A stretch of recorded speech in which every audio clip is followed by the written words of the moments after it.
We as women, we're sick and tired of this feeling that we always get violence against women is just part of the game. It's not as important. In German we say it's a Kavaliersdelikt, a delinquency of cavaliers. It just has to stop, because women's rights are human rights. I've never understood why violence against women is a women's issue. We don't rape ourselves. We don't beat ourselves. It actually is done to us by men. Cette année, le Parlement européen a pris part à la danse planétaire One Billion Rising contre la violence faite aux femmes. Europarl TV est allé rencontrer certaines de ces femmes et hommes.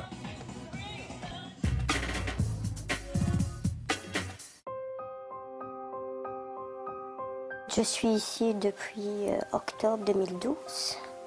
Donc ça fait à peu près 3-4 mois que je suis ici. J'essaye petit à petit de retrouver mes repères. Il vous faut beaucoup de courage pour reprendre le dessus de la vie de tous les jours qui sont aller travailler ou vous lever le matin, on va dire. Il vous faudra plus de courage que quelqu'un d'autre. Corinne a quitté son domicile familial après 6 ans de violence, d'humiliation. Parfois devant ses enfants qui entendaient ses cris et ses pleurs. Pour se sauver, elle a dû laisser ses 3 enfants à l'étranger où son ex-mari est retourné vivre. La violence était devenue son quotidien. Il me posait juste la question tu n'as pas vu telle chose? Je lui disais oh non, je n'ai pas vu. Eh ben, on aurait dit que c'était l'ange qui passe au démon, quoi. Ça commençait des coups de poing, d'une main à l'autre, quoi. Et alors, bien sûr, après, c'était toujours les excuses. Excuse-moi, je ne sais pas ce que j'ai fait, je deviens fou. La force de sortir de son calvaire, Corinne l'a trouvée dans un centre pour femmes battues, Solidarité Femmes, à la Louvière, à 50 km de Bruxelles. Aujourd'hui, Corinne retrouve son groupe de femmes pour un stage de peinture collectif. Ouais, souvent on fait la mer. Je sais pas pourquoi, il y a sûrement une raison. C'est un peu très le fait de se libérer un petit peu. Cet atelier soleil, ça sert donc pour réunir les femmes qui ont du mal de s'exprimer. Elles sont autour du pinceau, autour de la couleur, et elles te dessinent n'importe quoi, et ça sort de l'intérieur. Alors que les soleils prennent forme, la directrice du centre vient admirer les peintures. Ah, c'est pas mal. Ça va encore être un soleil illuminé. Qu'on fasse un cadeau à chaque femme quand elle part. C'est une maison que nous occupons depuis 30 ans maintenant.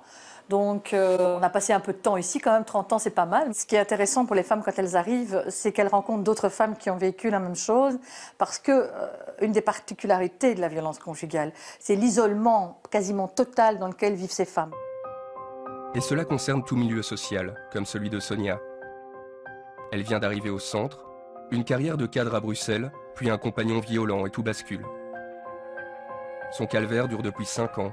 27 plaintes déposées dans différents commissariats de police, et son ex est toujours en liberté. Voilà, il n'y a aucune coalition qui se fait de bureau de police en bureau de police. Je veux dire, quand on va déposer plainte à un certain endroit, ils ne savent pas voir en effet donc, tout le pédigré de la personne qui est violente. Je suis obligée de me promener avec mes documents où on voit en effet mon visage qui est humifié, où on ne me reconnaît pas. J'ai excessivement peur.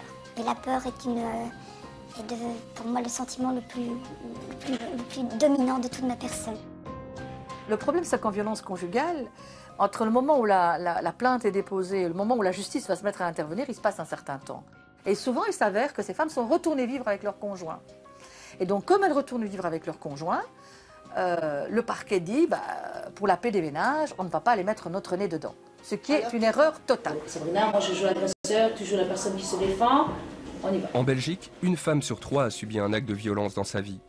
Pire encore, aujourd'hui, 75% des plaintes sont classées sans suite. Au centre Praxis, on organise des cours pour responsabiliser les hommes violents. Le mot d'ordre est tolérance zéro au niveau de la violence. Voilà, c'est pour le participant qui arrive aujourd'hui dans votre groupe. Ah d'accord. Tiens, pour l'instant, dans le groupe, vous avez plutôt des personnes plus âgées ou plus jeunes? Ça doit être 35. Oui, au moyen 35.